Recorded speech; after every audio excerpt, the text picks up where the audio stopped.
നമസ്കാരം. ഞാൻ തൃക്കാക്കര ക്ഷേത്രത്തിലാണ്. അവിടെ തിരുവോണ മഹോത്സവം ഓഗസ്റ്റ് 16 മുതൽ 26 വരെയാണ്.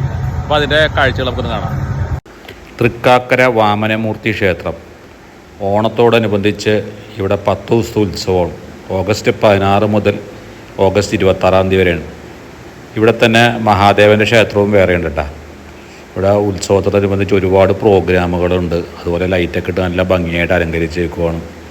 നല്ല ഭംഗിയുള്ള കാഴ്ചകളൊക്കെയാണ് ഇതൊക്കെ കാണാൻ. കുറേ പ്രോഗ്രാമുകളൊക്കെ അവിടെ നടക്കുന്നുണ്ട്. ഈ 10 ദിവസം ഒരുപാട് പ്രോഗ്രാമുകൾ ഉണ്ടാവും. അതുപോലെ അന്നദാനമൊക്കെ ഉണ്ട്. ഓണത്തിന് നല്ല സദ്യയൊക്കെ.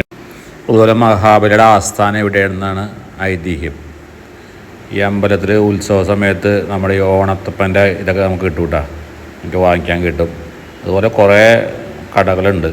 തുണിക്കടകളും കളിപ്പാട്ടത്തിൻ്റെയും അങ്ങനെ ഒരുപാട് കച്ചവട സ്ഥാപനങ്ങളൊക്കെ ഉണ്ട്. അപ്പോൾ നിങ്ങൾ ഈ ഓണത്തോടനുബന്ധിച്ച് ഈ ഉത്സവം നടക്കുകയാണല്ലോ. അപ്പോൾ ഇപ്പോൾ വന്നു കഴിഞ്ഞാൽ ഒരുപാട് സാധനങ്ങളൊക്കെ നിങ്ങൾക്ക് വാങ്ങിക്കാം. പിന്നെ നല്ല തിരക്കാണ്, ആളുകൾ ഇഷ്ടംപോലെ ഇട്ട്. അപ്പോൾ ഈ കാഴ്ചകളൊക്കെ എല്ലാവരും ഒന്ന് കാണണേ.